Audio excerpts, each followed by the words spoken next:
When I was 9, in 2016, my family moved into my grandparents' house after they decided to downsize. They'd built it in the early 90s on 5 acres, just outside a quiet southern town. Our land was surrounded by dense woods, open fields, and a sluggish, muddy river that curved along our southern fence line. Our only neighbors lived on a strange, jagged plot next door, where an old farmhouse seemed to sag into the earth. Built in the 1920s, it had been patched together over decades with mismatched additions, rooms tacked on like afterthoughts. The siding looked perpetually damp, even in sunlight, and the yard was a mess. Overgrown shrubs, choked with vines, cracked fountains buried in weeds, headless garden gnomes, and trash strewn everywhere. Plastic bags fluttered in the trees, and a rusted lawnmower sat abandoned mid-task. 2 elderly sisters, Violet and Agnes, lived there with 3 kids. Violet, the quieter one, spent her days in a faded rocking chair on the porch, staring into the distance.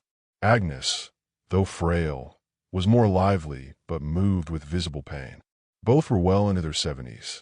The kids were their grandchildren, Liam, a boy my age, and 2 girls, Allison and Kelsey, who were my younger sister's age. Liam was odd, and I avoided him, but being in the same class meant we were often stuck together. He'd show up at our house unannounced. No call, no knock. Once I caught him splashing in our pool. Another time, he strolled into our kitchen, grabbed leftover pizza from the fridge, and ate it like he owned the place. Hanging out with Liam was never fun. He was obsessed with anime, spouting Japanese phrases I didn't understand and getting annoyed when I didn't react. Sometimes his eyes would glaze over with a dark, violent glint. Once, he chased me with garden shears, laughing maniacally. Another time, on a rickety bridge over the creek near our properties, he shoved me. Hard. He called a prank, but his smirk told me otherwise. The twins, Allison and Kelsey, were different, ghostly quiet, with dirty clothes and slurred speech that made them hard to understand. They were 7 but sounded like toddlers, always flinching, always hungry. Their dad was in and out of jail, leaving them neglected. Then there was their mom, Teresa. The first time I met her, she was struggling with a hose near our property line. She was tall, heavy-set, with long, curly black hair and outdated glasses. Unlike the rest of her family, she was polished, clean clothes, neat hair. She smiled like she'd been expecting me, asked for help with the stuck faucet, and praised my strength when I turned it effortlessly. I felt flattered until she said, "You know you have a third eye, don't you?" Confused, I asked what she meant. She explained it was a spiritual eye that sees truth, then invited me to her house. Against my better judgment, I followed. The inside was a nightmare. Rotting food, mildew, and a sour stench. Trash littered the floor, dirty diapers stuffed behind furniture. I wanted to bolt, but Teresa gripped my arm and led me upstairs. Her room was a stark contrast, spotless, with pink wallpaper, plush carpet, and shelves of porcelain dolls. It smelled of roses and old perfume, like a different world. She sat me on a stool, pulled out a silver tray with a black candle, a crystal, and a leather book with a pentagram on the cover. I froze. My Catholic upbringing screamed danger. Pentagrams were everywhere, on her jewelry box, the mirror, even carved into the floor beneath the rug. I mumbled an excuse about my mom needing me and fled. In 2019, Agnes died of a heart attack in their living room, collapsing in front of the kids. At her funeral, in a dilapidated Baptist church, the family was emotionless, except for a strange woman sobbing loudly in the second pew, ignored by everyone. That same year, Liam vanished. Rumors said he'd attacked one of the twins and was sent to a psychiatric facility. My parents sat us down, their faces grave, and forbade us from ever approaching that family again. It all started to make sense. The unease, the fear, the strange moments I'd brushed off. The family eventually moved, abandoning Violet in that crumbling house. She died alone in 2020. The property was auctioned, and my old teacher, Mrs. S., bought it with her husband. They demolished most of the house, but kept the original 1920 section, including Teresa's old room. When Mrs. S. invited us to see the renovations, the house looked brand new. Fresh paint, modern appliances. But upstairs, in her bedroom, I felt it. The pentagram, still there like the house held its memory. Nausea hit me, and I left early, claiming a headache. Last year, Mrs. S asked me to dog sit while they were away. The first 4 nights were fine. Their dogs, Muffin and Henry, greeted me happily. But on the final night, as I was leaving, Henry started barking furiously at the staircase. Muffin whimpered, backing away. There was nothing there. Then, a thump from upstairs. Another, louder. I didn't wait. I grabbed the dogs, slammed the door, and ran home, feeling like something was trailing me. Now, in 2025, word is Teresa's back. A classmate saw her at a farmer's market, leading some truth-seer, religious group, living in a mobile home community deep in the woods. Flyers for her group are popping up around town. I don't trust her. I think she's evil, neglecting her kids, abandoning her mother, and bringing something dark into that house. Something that never left. I still dream of her and Liam, standing silently at the foot of my bed, staring. That house, no matter how polished it looks now, remembers. And I don't think it's done with what it holds. My name's Keegan, and I live in Michigan with my parents. High school was mostly good. I met new people and had a solid group I'd hang out with at the local community center, lifting weights or playing basketball. Freshman year, as summer break approached, I was pumped for driver's training and a side gig to earn some cash. One friend, Clayton, a grade below me, was a regular hangout buddy. We'd chill once a week, and my dad even took us to a Detroit Pistons game, knowing Clayton loved basketball. Things were cool, until I got busier. Clayton started changing. If I couldn't hang out, he'd get moody or outright angry. He had a temper that flared up fast. One day, when I told him I was stuck cleaning at home, he didn't believe me. Later, I saw he'd unfriended me on Snapchat. I messaged him on Messenger, asking why he was so upset.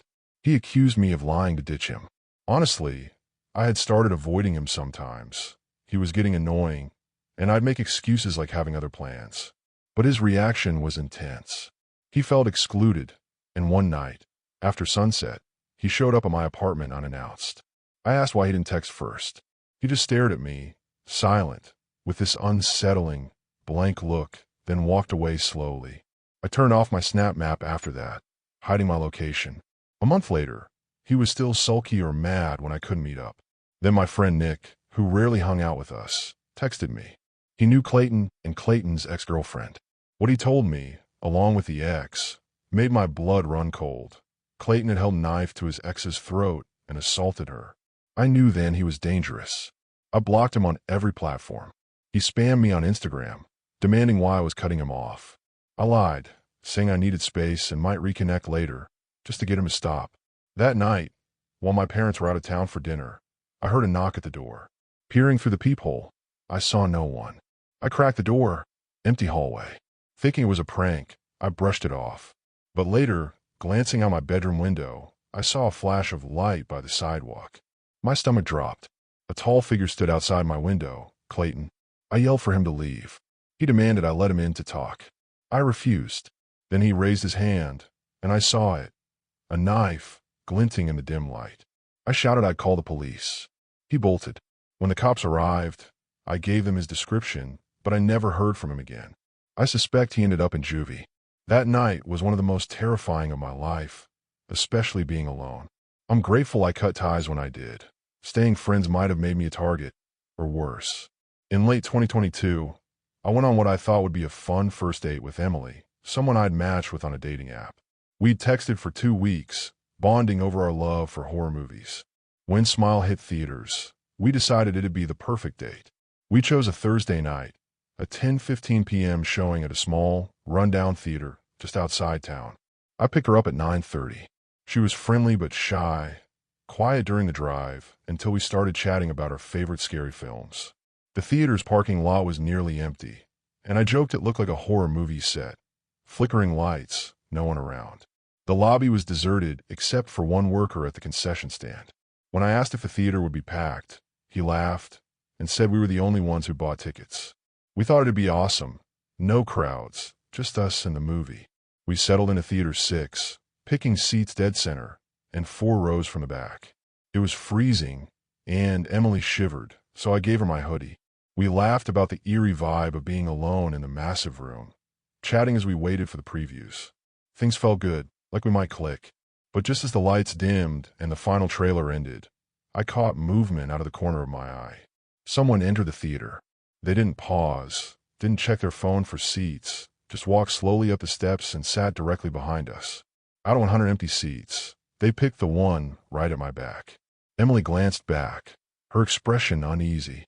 I muttered, "Of course," trying to play it off, but something felt wrong. It wasn't just someone being rude. It was like they were watching us. A minute later, I peeked back. He wasn't looking at the screen. He was staring straight at us, unblinking. I whispered to Emily, "He's just staring." She nodded, tense, and said she'd noticed too. We tried to focus on the movie, but I could feel his gaze boring into me, heavy and deliberate. Every few minutes, I'd sense it again, not just presence, but intent. About 20 minutes in, I glanced back more casually. Same deal. He was still staring, leaning slightly forward. He was middle-aged, maybe late 40s, pale, clean-shaven, in a dark hoodie. His face looked vacant, but his eyes were locked on us, sharp and unyielding. I told Emily he was freaking me out. She looked scared and asked if we should move. We debated it, but stayed put. Moving might make things weirder, and we were already in the best seats. Then I felt it, a soft, deliberate breath on the back of my neck. I whipped around. He was leaning over my seat, closer than he should have been. "Dude, can you not?" I snapped. He didn't react, just eased back slowly. That was enough. I told Emily we were moving. We grabbed our stuff and relocated to the front corner row. Bad angle, but safer. I kept checking back, and every time, he was still staring at us, unmoving. Halfway through the movie, we heard footsteps. He was coming down the steps. Emily gripped my arm. We froze. The steps stopped a few rows above us. I didn't look. After what felt like forever, he climbed back to his seat. I whispered, "We're leaving." She agreed. We slipped out quietly, hurrying down the hall to the lobby. Glancing through the theater's glass door, I saw him standing in the aisle, staring after us, ignoring the screen.